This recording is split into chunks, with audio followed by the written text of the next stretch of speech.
You don't belong in first class, you know that? Get out of here. Go clean the bathrooms, the man shouted as he settled into the black woman's seat, unaware that after this flight, he would meet her again, and she would hold all the power. The cabin grew quiet. Passengers turned their heads, some out of shock, others out of morbid curiosity. In the aisle stood Alara, tall, elegant, her dark hair pulled neatly back, her navy suit pressed to perfection. She had spent days negotiating contracts that would define the future of her company, and she had paid heavily for the comfort of seat 3A. Yet here it was, occupied by a stranger with arrogance, dripping from every word. Alara's voice was firm. "This is my seat." She extended the ticket calmly. The man, lounging with his legs stretched into the aisle, sneered. "Maybe you can read, but you can't understand. First class isn't for people like you. Take your ticket, go to the back, and maybe they'll let you scrub the toilets while you're there." Gasps echoed, but no one intervened. A flight attendant approached, her professionalism cracking under the tension. "Sir, please, this seat is assigned." He cut her off, waving a platinum card. "Priority member. Check your system. I'm not moving for her." The attendant glanced at Alara with hesitation. "Ma'am, perhaps we can relocate you near the rear lavatory." The man laughed openly. "Perfect. Put her where she belongs. Maybe she can bring me coffee while she's at it." Alara stood still, refusing to let his cruelty break her composure. "You have no idea who I am," she said softly. His smirk deepened. "You're nobody. That's all I need to know." Without another word, Alara walked toward the galley, pulling her phone from her pocket. Her voice was sharp, commanding, "Get me Mr. Thorne. Immediately." "Yes, put on speaker." The attendants froze. Within minutes, the senior cabin manager appeared, tablet in hand. "Ms. Alara, my apologies. We've reassigned you." He gestured to the front, a private suite reserved for the airline's most powerful clients. As she settled into the spacious leather pod, champagne offered on a silver tray. She didn't look back, but she felt his stare. The man in 3A, confused, unsettled, his smug confidence cracking. Hours later, as passengers filed out, he leaned close to her in the aisle. "Don't fool yourself. Someone pulled strings for you. You'll always be nothing more than help." Alara stopped, her gaze cool. "If I'm nothing, why are you so afraid?" She left him frozen in silence. That night, in her penthouse, Alara poured wine and exhaled deeply. Tomorrow was monumental.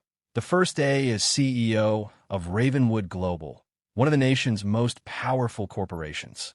She had worked, sacrificed, and endured far too much to let arrogance derail her. Still, his words lingered, not as wounds, but as fuel. The next morning, she strode into Ravenwood's towering headquarters. The glass facade reflected the rising sun as employees streamed inside. Her heels clicked against marble, echoing authority. Staff paused, sensing her presence, though few yet knew her identity. The elevator. The door slid open, and there he was. The same man, the arrogant stranger from the flight. His ID badge read, Daniel Miller, Senior Strategist. His face lit with recognition, then disdain. Well, look who found her way in. What's the job?" "Janitorial." Alara remained composed. "You'll find out soon enough." Daniel chuckled, leaning closer. "Please, Ravenwood isn't a charity. People like you don't make it past probation. Honestly, if it were up to me, you wouldn't even get past the lobby." The elevator ascended in silence. Daniel grew bolder. "You think dressing in suits makes you equal? This company isn't a social experiment. You don't belong here, and you never will." Alara's silence was cutting, more dangerous than any retort. The doors opened on the executive floor. She stepped out, her stride steady, heading toward a glass-walled conference room filled with board members in tailored suits. At the head of the long, polished table lay a folder embossed with her name. An assistant opened the door with a respectful smile. "Welcome, Ms. Alara. The board is waiting for you." Daniel froze at the threshold, color draining from his face. "Ms. Alara," he whispered, the words dry in his throat. One of the directors approached, clapping him on the back. "Mr. Miller, I see you've already met our new CEO." The boardroom fell silent as Alara set her briefcase on the table. Her gaze swept the room, sharp and unyielding, before pausing briefly on Daniel.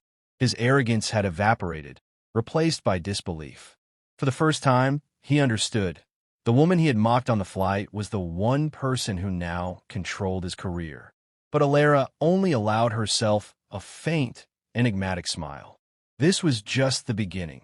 Her chance not only to lead Ravenwood, but to remind him, and everyone like him, that underestimating her was the costliest mistake they could ever make. And she had no intention of letting him forget it. Miller's face turned pale, then flushed red. "No, this has to be a joke," he muttered, looking desperately around the boardroom. "It can't be her." Alara rested her hands calmly on the table, the same composure she had shown on the plane when he insulted her.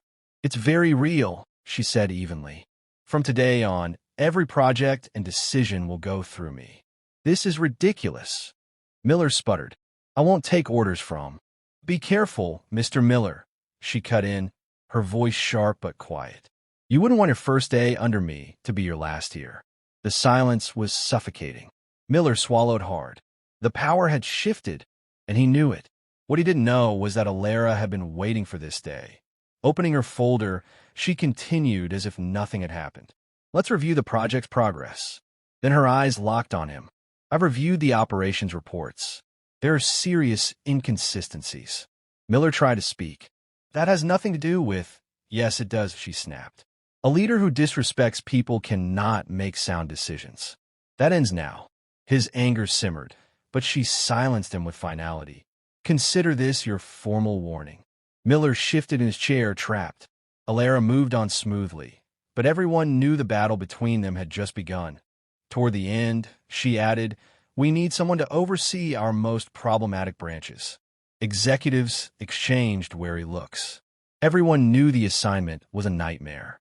"Mr. Miller," Alara said coolly, "you're the perfect candidate." His jaw tightened. "You're sending me into the field? I'm a senior manager." "And I'm your CEO," she replied. "It's not a suggestion."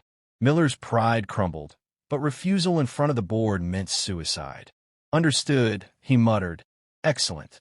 You leave tomorrow morning at 6. The message was clear. His punishment was not dismissal, but obedience. 2 weeks later, Miller returned exhausted from his grueling field work, dark circles under his eyes.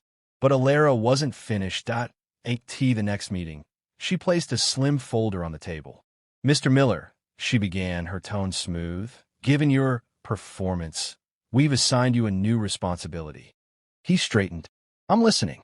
For the next 3 months, you'll lead our diversity and inclusion program.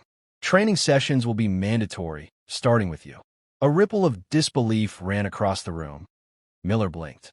"You expect me to run diversity training?" "Correct," Alara said, sliding him a list.